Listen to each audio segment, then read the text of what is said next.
Hai, Assalamualaikum dan salam sejahtera. Hari ini saya nak kongsikan resepi kek pisang yang lembut dan gebu.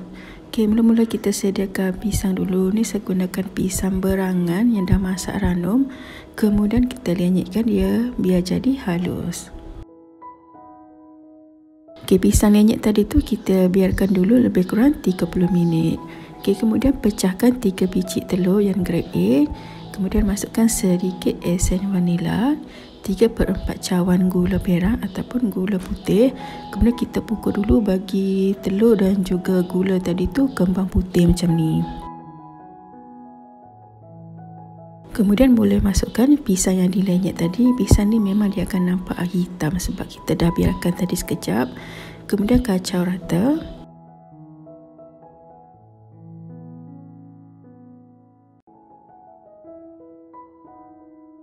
Seterusnya, ayatkan tepung gandum sebanyak 1/3/4 cawan. Jangan lupa masukkan 1 sudu kecil soda bikarbonat dan 1 sudu kecil baking powder. Kita ayat bersama dengan tepung gandum tadi.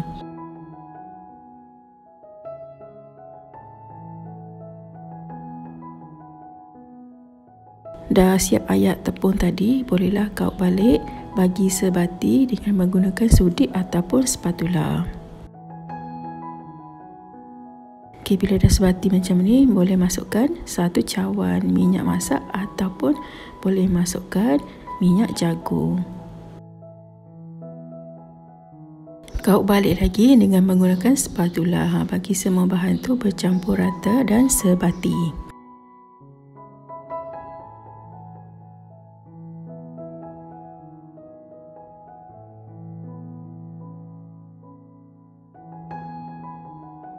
Okey, ni dia adunan tadi dah pun sebati, dia akan jadi pekat macam ni.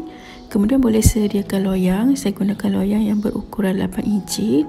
Alaskan dulu dengan baking paper dan tuangkan adunan kek pisang ni. Okey, kita hentakkan dulu beberapa kali untuk nak keluarkan air bubble. Kemudian untuk hiasan boleh letak hiasan pisang ataupun coklat chips.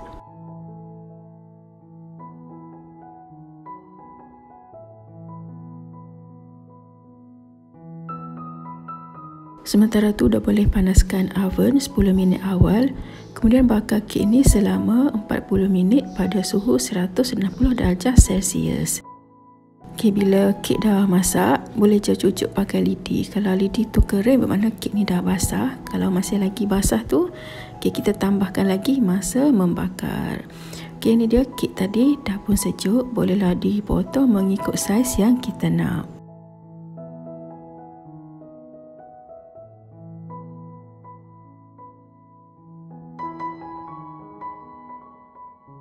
Okey, ni dia kek pisang.